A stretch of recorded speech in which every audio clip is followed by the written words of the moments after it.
numerous factors have been identified as contributing to Nigeria's prolonged postponement in ratifying the agreement.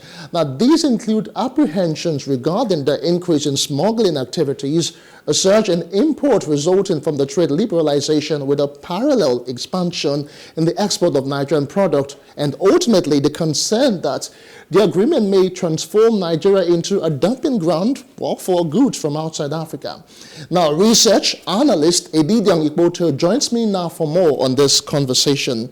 Many thanks for joining me, Edidiang. Thank you very much for having me, Justin. All right, let's talk about the AfCFTA. It's been a long time coming. One would have thought that we would have just keyed in big time because the advantages and the benefits are so numerous, but yet we are sort of foot dragging. What are the issues, Edidiang?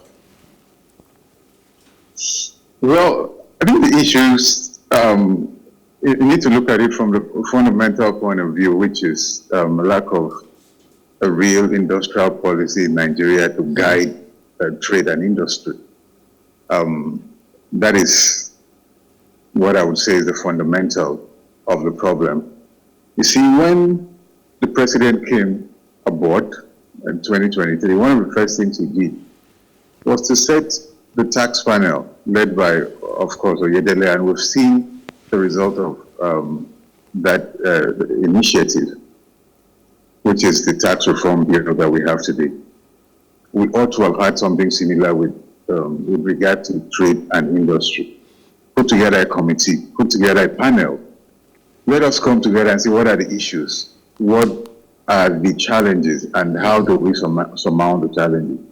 You know, I've said on this show maybe a couple of times that when you look at the countries that are doing well with regard to trade and industry, it is never, it's not an accident, just there's a high level of intentionality that comes with it. And we've seen it with China. We've seen the same thing that happened with Korea. So that, unfortunately, Nigeria has been what has been lacking. And we've seen several levels of engagement from manufacturers trying to engage the federal government in terms of this is what we want to be, you know, to stay productive. As long as the issue, and these issues are so many, and I've talked about them so many times that, you know, I'm even beginning to sound like broken records. This wide array of issues, forex illiquidity, talk about energy, and, you know, so many others.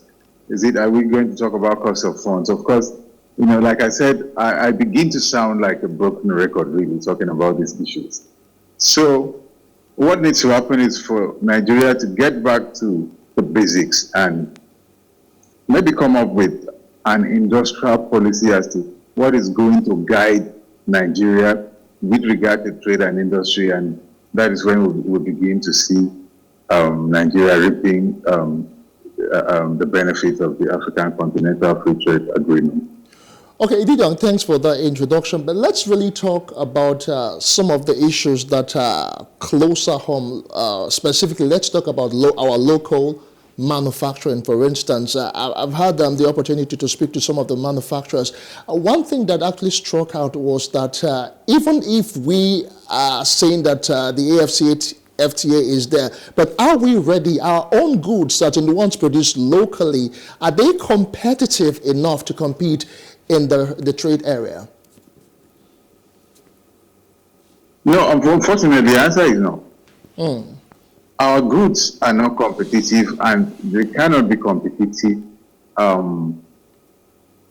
unless you remove the bottlenecks that have been hindering manufacturers, like I said, for a very long period of time. When we talk about being competitive, it's just, is it able to stand shoulder to shoulder, pound for pound, with what is coming from outside, with what is coming from your counterparts? That is what it simply means to be competitive.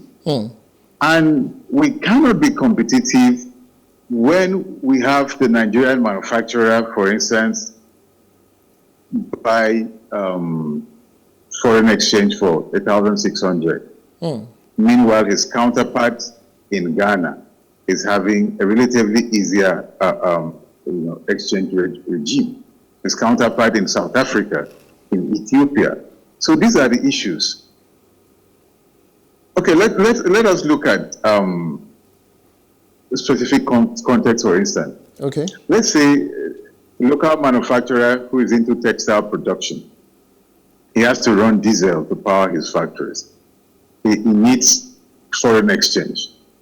He's also paying through the nose for the energy that he's not getting. He's also trying to get funds from the Bank of Industry. He's also trying to get funds from the commercial banks. He's also having to battle with the influx of smuggled textile materials into the country. So he also has to battle with having to deal with multiple taxation, especially when it comes to moving his goods from point A to point B. There are many states in Nigeria, I don't want to call names, where non-state actors have basically become law.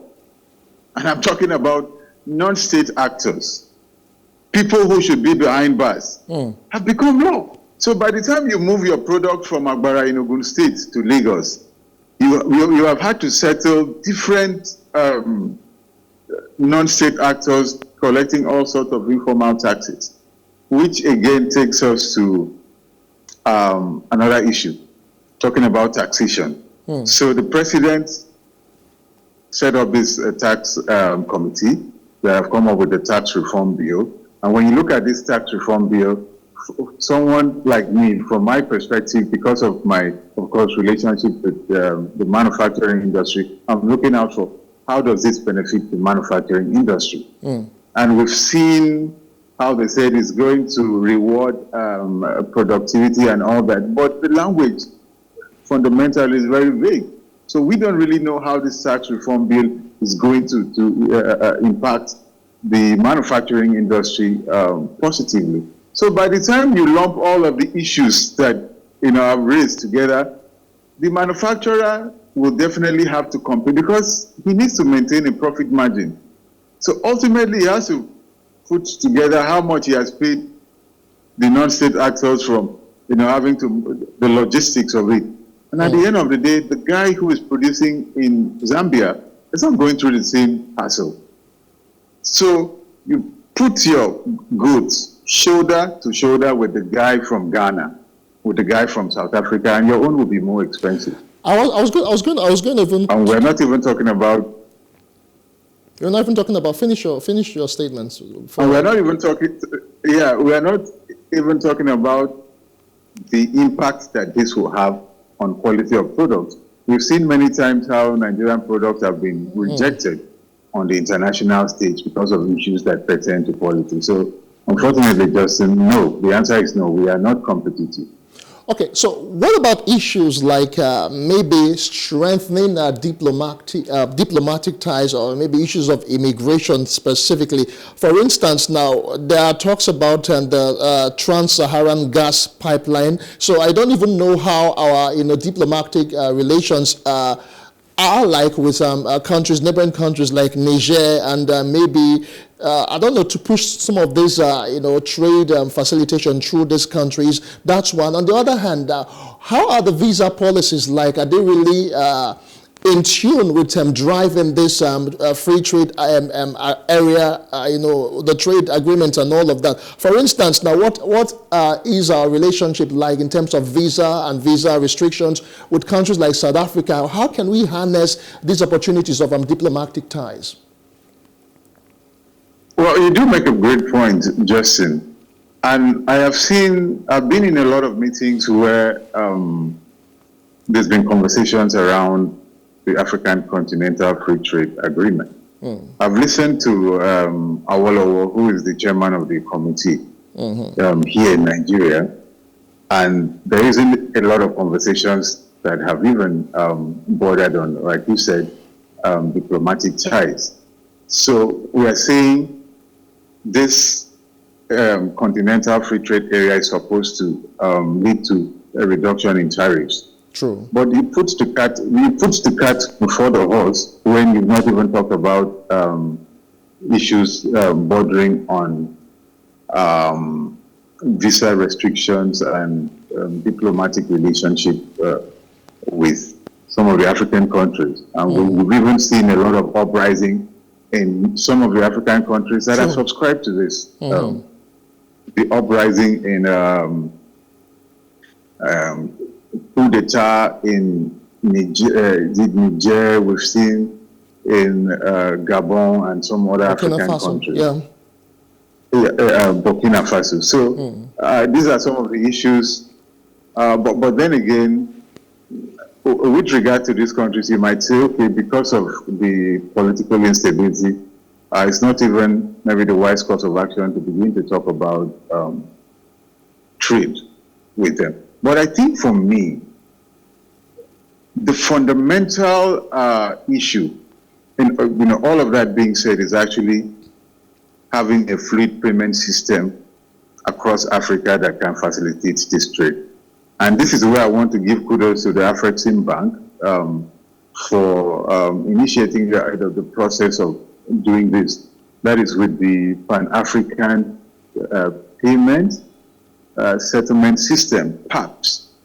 But again, there's an issue about the adoption of PAPS. From what I understand, we don't have up to 20 African countries that have adopted this payment system. Nigeria, fortunately, is one of the countries that have adopted the Pan-African Payment Settlement System. I think one of the biggest forms of new colonialism that we have today is for an African to buy from a fellow African, and he's paying in dollars. So, yes. So if we're able to have this integrated payment system that is adopted across Africa, across all the countries that have signed on and ratified the African Continental Free Trade Agreement, then, yeah, of course, we will be in business. Okay, earlier, when you talked about some of the issues, you talked about the need for to have a very robust industrial plan, which is something that we've not really had over time in Nigeria. I want you to still, throw more light on that. And specifically, let's talk about our imports to export ratio. I know we've not been exporting as much. So some of these factors are ever-present issues. We've been talking about them, like you said, and we're sounding like broken records now. But what do we need to do in the short term? Well, thank you so much for that question, because I feel like I didn't really buttress the point that I wanted to make earlier. Now, I want to go back to a platform that came before the AfCFTA, which is the AGOA, the African Growth Opportunities. This was signed into law by President Bill Clinton in the year 2000. So it's supposed to provide a platform for African countries to export to the U.S. with no tariff restrictions. Yes, so this was supposed to be, because when you talk about laying the groundwork, what is the dress rehearsal for African Continental Free Trade Area? For me, it is the AGOA. Okay. So what Nigeria should have been doing with the platform is to take advantage, but unfortunately we haven't done that because there's no industrial policy in place. We continue to brag about being Africa's largest economy, but when you look at the AGOA, the statistics going from 2001 to 2022 shows that South Africa imported products worth $55 billion, while Nigeria has been able to export. Okay. Nigeria has been able to export only 11 billion within the time. A very wide margin. So, yeah. So there's a difference, and this goes back to just laying that groundwork for an industrial policy that would look at our areas of strength and see how we can consolidate this. One of our great industry journalists, Mr. Dinaka Anudu, did a piece on Aba-made products, for instance. And we've seen how a particular section of the Nigerian geography is showing this high level of inventiveness. Why not support Aba made? Because the difference between Aba made and what you call original is just a function of quality raw material, not necessarily in terms of the expertise. So you see that what we call Taiwan goods today started the same time when we started this whole Aba made that has become synonymous with fake and substandard. But today, Taiwan has improved to the point where they are selling in the American market. But today, Aba made still remains fake, substandard. And it points towards the lack of investment into the inventiveness of, this expertise the expertise that we have. So unfortunately, these are some of the issues. Much of the government intervention into, manufacturing and industry has always been, on the level of conversations. We've not seen concrete action. Okay, so in drama, for instance, if you have a performance and you've not done well in your rehearsals, you've not done well in, the build-up to that performance, it's highly unlikely that you are going to have a good show. And that's what is happening today, with regard to Nigeria's trade. Okay.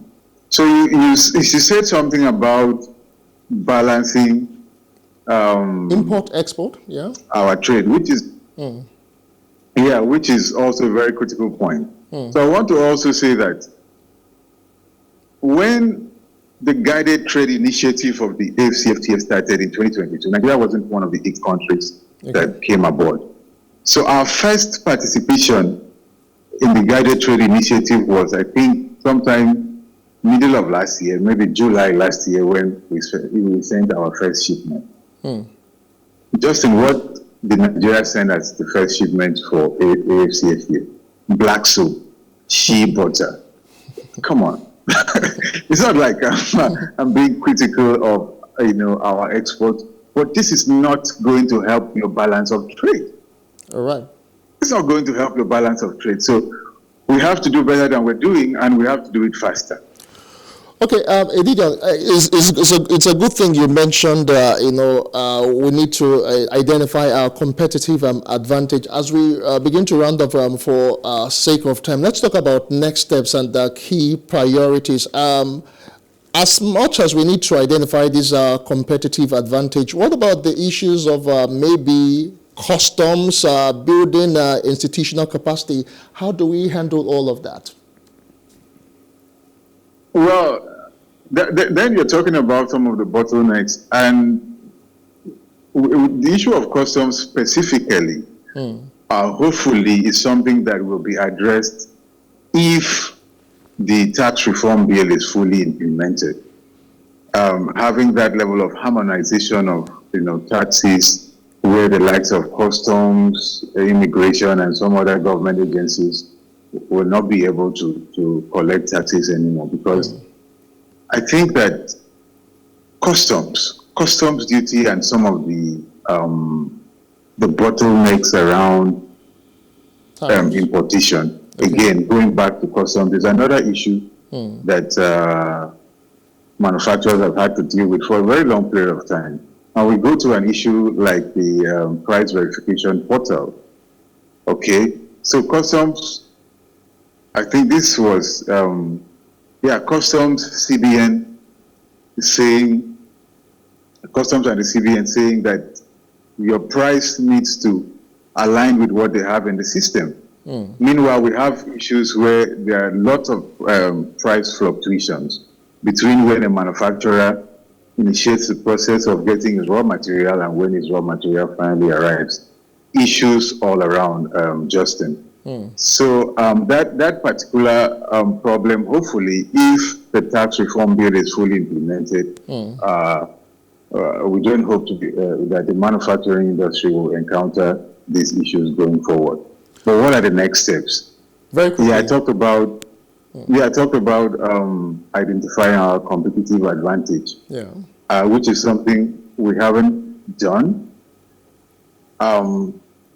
Today, Nigeria do you know that Nigeria is importing palm oil from Malaysia? Did you know this? So, and this is one product that Nigeria used to be the global leader in the production back in the day, going back 50, 60 years ago. So Nigeria needs to, we just need to put off our dependence on crude oil, because crude oil is maybe the major reason why we lost competitive advantage. All right. In most of these things. And we'll talk about, I want to talk about another product. Nigeria is the fourth largest producer of cocoa today. But how much is Nigeria earning from cocoa? Roughly around $700 million a year, which is not good enough. All right, Edidion, there's so much. There's so much we need to talk about this. We might not be able to exhaust all of them in one. We need to come back on this and talk about some of the other issues, some of the other bottlenecks and the measures we need to address. But it's been a very exciting time talking about all of these issues and how Nigeria can indeed harness all of the opportunities and benefits of the AfCFTA. Many thanks, Edidion Ikwoto, for your time on the show. Thank you very much, Justin. All right, that's the size of the show for today. My name is Justin Akadonye. Many thanks for being there. We'll see you again next time. Bye for now.